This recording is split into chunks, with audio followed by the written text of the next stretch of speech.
Human मेटानिमो virus HMPV क्या है? US centre for disease control and prevention के अनुसार ह्यूमन मेटानिमो वायरस HMPV 2001 में खोजा गया था। यह HMPV नियोविरेट फैमिली से संबंधित है, जो एक रेस्पिरेटरी सिंसिटियल वायरस की ही फैमिली है।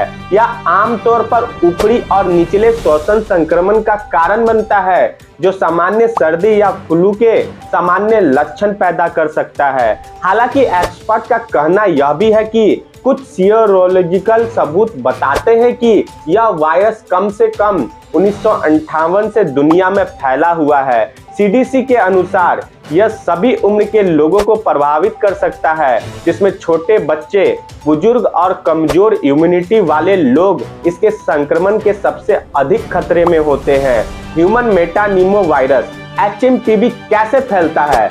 CDC के अनुसार HMPV खांसने या छींकने से निकलने वाले ड्रॉपलेट्स, हाथ मिलाने, किसी को स्पर्श करने, नजदीकी संपर्क में आने, दूषित सतहों पर हाथ लगाने, मुंह, नाक या आंखों को छूने से फैलता है।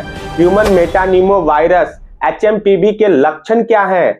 खांसी और बहती हुई नाक, बुखार, गले में खराश, गले में जलन या कुछ मामलों में सांस लेने में कठिनाई ह्यूमन मेटानिमो वायरस के सामान्य लक्षण हैं। कुछ मामलों में संक्रमण बायोकाइटिस, निमोनिया या अस्थमा के लक्षणों में भी तब्दील हो सकता है। किन लोगों को ह्यूमन मेटानिमो वायरस HMPV का जोखिम अधिक है?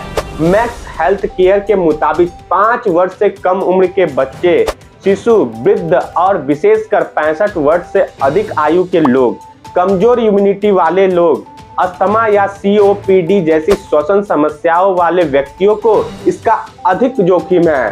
प्रेगनेंसी के दौरान HMPV के कारण श्वसन संबंधी समस्याएं हो सकती है, जो मां और बच्चों दोनों के स्वास्थ्य के लिए खतरा बन सकती है। कितना खतरनाक है ह्यूमन मेटानिमो वायरस HMPV? चीन में अधिक संक्रमण 14 वर्ष से कम उम्र के बच्चों में हुआ, जिनमें से कई मामले में उनकी गंभीरता के कारण अस्पताल में भर्ती होने की आवश्यकता पड़ी। इन लक्षणों में लगातार खांसी और बुखार से लेकर ब्रोंकियोलाइटिस और निमोनिया जैसी अधिक गंभीर बीमारियां शामिल थी। अन्य श्वसन संबंधित बीमारियों से इसकी समानता के कारण इसकी पहचान और इलाज मुश्किल हो सकता है। ह्यूमन मेटानिमो वायरस HMPV से कैसे सुरक्षित रहें?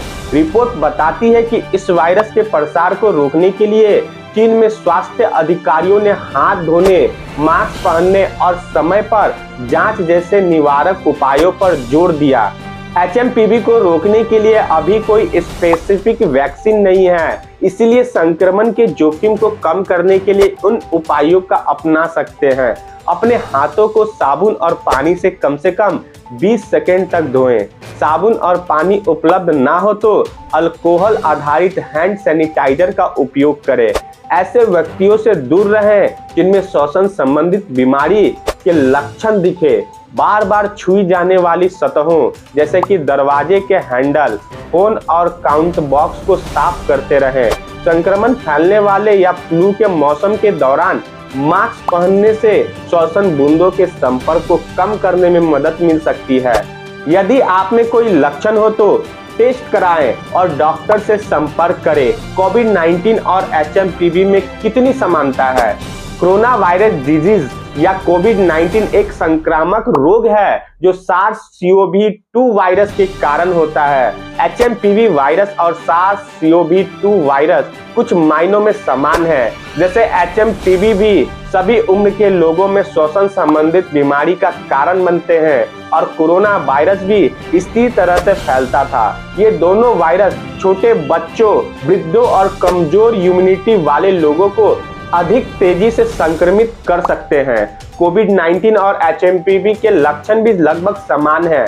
HMPV से जुड़े आम लक्षणों में खांसी, बुखार, नाक बंद होना और सांस लेने में तकलीफ शामिल है, जो कोविड-19 से संक्रमित लोगों के लक्षण भी थे।